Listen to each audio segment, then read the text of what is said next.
Now, this is old. A young man from Ireland who's been nominated as one of our best stand-up comics at this year's Comedy Awards. Please welcome the very funny Ed Byrne.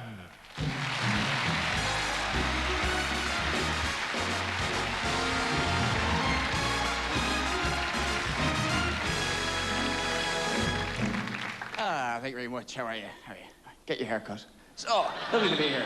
Folks, no business like show business. Very true that. I could never do a proper job, has to be said. Love doing this. I could never do a real job. I could never be like a fireman, for instance. Now, I can see a few women looking at me now thinking, oh, Ed, what a terrible loss to the fire service you are. It's great being here. The other thing, the great thing about this job is getting to travel. I do enjoy traveling. Well, I don't really. That's a lie. I like being in different places. I don't actually like getting to them. You know, the travel part of travel I find a bit annoying. Do you ever hear people say, ooh, getting there is half the fun? You must have lousy holidays then, really. Come on, if getting there is half the fun, surely getting home again is the other half of the fun, you know. You're not having any fun on your holiday, are you? Don't take me with you. No. But I have. I've been traveling a lot on this job. I've been all over the world, me everywhere. Australia, New Zealand, you know, Hong Kong, America. I've just been traveling the world, apologizing for river dance. It's my thing. I just go everywhere it's been and just go, sorry about that.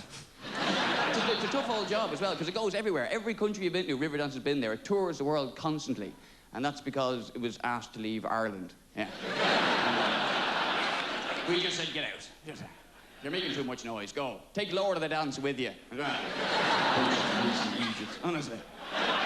No, really. Lord of the Dance. I mean, Riverdance was one thing, but Lord of the Dance, that just took the biscuit, didn't it?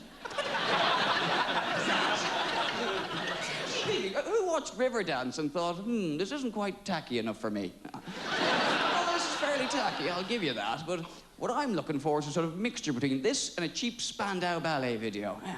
Well, I've seen it. It's all shiny shirts and high camp and bouffant hair and headbands. Headbands in this day and age, Birmingham, I ask you.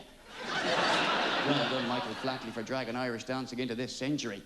Just a shame you only dragged it as far as 1982. There'll be leg warmers in the next show, you mark my words. Feet of flames, legs of fire. I just find Irish dancing funny, I know. I just think it's great. I love that. I just love Irish dancing, because like, only the Irish would invent a dance where you only move your feet, you know? So we do the hands. Nah, this'll do. This'll be grand. Don't worry about hands, for God's sake. Let the Scottish do the hands. Flash gits, there they are.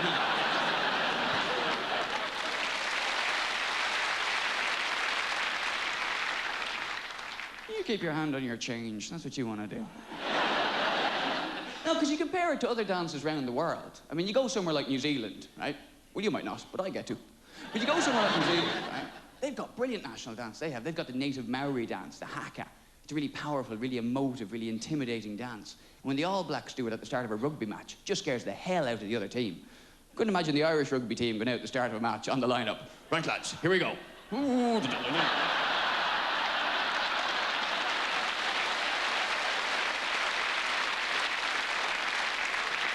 We're striking fear into the hearts of the enemy now, lads. To the left. Yeah, yous are all laughing. I couldn't imagine a bunch of Morris dancers doing any better. Look out, lads, they've got hankies. Run for your lives. Listen, folks, I hope you have a good night. Enjoy the rest of the show. I've been Ed Byrne. Thanks very much. Good night.